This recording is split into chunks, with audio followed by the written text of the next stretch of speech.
എന്നാലും മുകേഷ് ഏട്ടൻ പറഞ്ഞൊരു കഥയുണ്ട്. അതായത് ഒരു നടൻ ഒരു പരിപാടിക്ക് പുറത്ത് ദുബായോ സൗദിയോ പോലൊരു സ്ഥലത്തേക്ക് അദ്ദേഹത്തിനെ വിളിച്ചിരിക്കുക. അപ്പൊ അദ്ദേഹം അവിടെ പോയി പാട്ട് പാടണം, ഇതുപോലെ പ്രസംഗിക്കണം ഒക്കെ ചെയ്യണം. അപ്പൊ അദ്ദേഹത്തിനെ വിളിച്ചിട്ട് അദ്ദേഹത്തിന് ഭയങ്കര ത്രോട്ട് ഇൻഫെക്ഷൻ ആയി.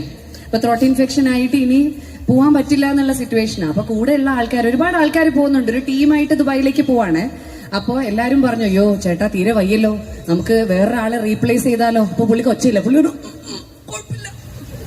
അപ്പോ എങ്ങനെ ശബ്ദം പുറത്തു വരും, പാടണ്ടേ, നമുക്ക് സംസാരിക്കണ്ടേ ഒക്കെ ചോദിച്ചു. അപ്പൊ ഡോക്ടർ അടുത്ത് പോയി. അപ്പൊ ഡോക്ടർ പറഞ്ഞു, എന്താ ചെയ്യേണ്ടത്, സ്റ്റിറോയിഡ് എടുത്ത് നോക്കാം. സ്റ്റിറോയിഡ് എടുത്തിട്ടും ഒരു കുറവുമില്ല.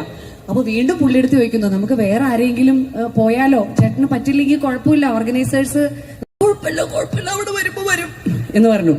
അങ്ങനെ അവസാനം വളരെ ബുദ്ധിമുട്ടി, ഒട്ടും ശബ്ദം വരുന്നില്ല, ദുബായിലെത്തുന്നു. ദുബായിലെത്തി സ്റ്റേജിൽ കയറുന്നത് വരെ പുള്ളിക്ക് ശബ്ദമില്ല. സ്റ്റേജിൽ കയറി പുള്ളിക്ക് ശബ്ദം വന്നു. പുള്ളി എങ്ങനെയൊക്കെയോ പരിപാടി അവതരിപ്പിച്ചു. എല്ലാവരും പറഞ്ഞു ഗംഭീരം. എന്താ കാര്യം, ശാസ്ത്രം തോറ്റെങ്കിലും പണത്തിനോടുള്ള ആർത്തി ജയിച്ചു.